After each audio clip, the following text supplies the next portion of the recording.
नमस्कार, दुनिया जहान में आपका स्वागत है। आज हम बात करेंगे अमेरिका में बेकाबू होती महंगाई की।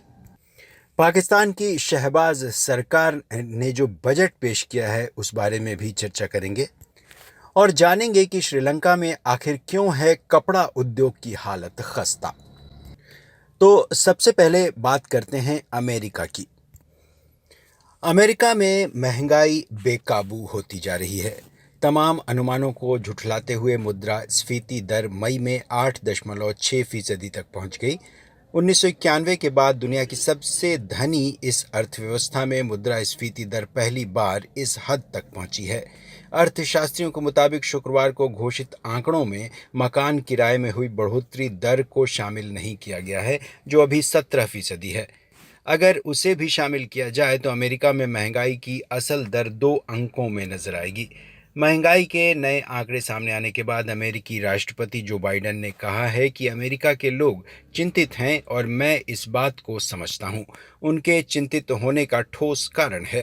लेकिन बाइडेन ने इसके लिए रूसी राष्ट्रपति व्लादिमीर पुतिन का भी नाम लिया और उन्होंने कहा कि उनकी ही जो स्थिति उन्होंने पैदा की है पूरी दुनिया में, उसकी वजह से ये हालत अमेरिका को देखनी पड़ रही है। अमेरिका से जुड़ी ही एक और खबर भी आपको सुनाते हैं कि अमेरिकी राष्ट्रपति जो बाइडेन ने सऊदी अरब से रिश्ते सुधारने के लिए जमाल खशोगी हत्याकांड के मुद्दे को भूलकर आगे निकलने का मन बना लिया है। बाइडेन प्रशासन के वरिष्ठ अधिकारियों के हवाले से टीवी चैनल CNN ने यह खबर दी है। जमाल खशोगी अखबार वॉशिंगटन पोस्ट के स्तंभकार थे, जिनकी 2018 में हत्या कर दी गई थी। बाद में अमेरिकी जांच एजेंसियां इस नतीजे पर पहुंची थीं कि खशोगी की हत्या का आदेश सऊदी अरब के युवराज प्रिंस मोहम्मद बिन सलमान ने दिया था। 2020 के राष्ट्रपति चुनाव के समय बाइडेन ने वादा किया था कि वे राष्ट्रपति बने तो प्रिंस सलमान को दुनिया में पराया बना देंगे।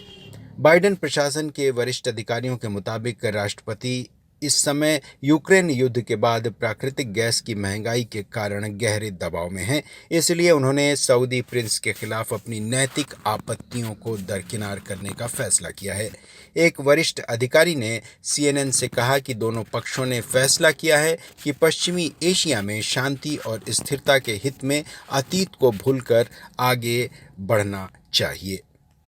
अब बात करते हैं पाकिस्तान की। पाकिस्तान के अगले वित्त वर्ष से देश के गहराते संकट का साफ संकेत मिला है। शुक्रवार को बजट पेश होने के बाद आर्थिक विशेषज्ञों ने एक स्वर में कहा कि इस बजट में देश के दीर्घकालिक विकास की बलि चढ़ा दी गई है। आलोचकों ने यहां तक आरोप लगाया कि बजट दस्तावेज अंतर्राष्ट्रीय मुद्रा कोष यानी IMF ने तैयार किया, जिस पर वित्त मंत्री मिफ्ताह इस्माइल ने दस्तखत कर दिए हैं।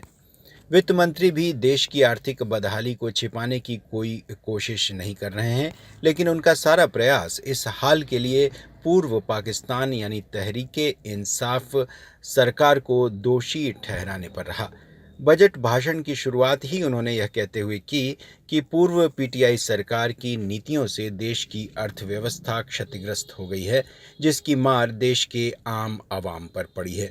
उन्होंने कहा कि एक अनुभवहीन टीम ने देश को बर्बादी के कगार पर पहुंचा दिया। यही अंदाज प्रधानमंत्री शहबाज शरीफ का भी रहा। बजट पेश होने के बाद ट्विटर पर उन्होंने कहा कि वर्षों के आर्थिक कुप्रबंधन को सुधारने के लिए हमारी सरकार अब कड़े फैसले लेने को तैयार है।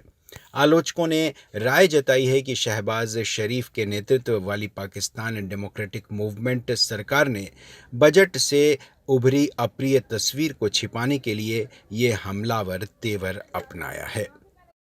और अब चलते हैं श्रीलंका और चर्चा करते हैं वहां के कपड़ा उद्योग की। मौजूदा आर्थिक संकट ने श्रीलंका के कपड़ा उद्योग को मुश्किल में डाल दिया है। कपड़ा निर्यातकों के मुताबिक उनके ग्राहक अपने नए ऑर्डर दूसरे देशों के निर्यातकों को दे रहे हैं। फिलहाल श्रीलंका के कपड़ा निर्यातकों के पास पहले से मिले पर्याप्त ऑर्डर हैं, लेकिन देश में पैदा हुई अस्थिरता के कारण भविष्य के लिए अब पहले जितने ऑर्डर नहीं मिल रहे हैं। श्रीलंका का कपड़ा कारोबार $5 बिलियन का है। यह देश के लिए विदेशी मुद्रा कमाने का एक प्रमुख स्रोत रहा है।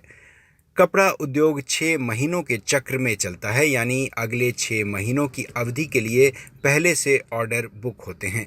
अगली 6 महीनों की अवधि जुलाई से शुरू होगी, लेकिन कपड़ा कारोबारियों का कहना है कि अगले 6 महीनों के लिए उनके पास पर्याप्त ऑर्डर नहीं है और आने वाला वक्त उनके लिए बेहद संकट भरा होने वाला है।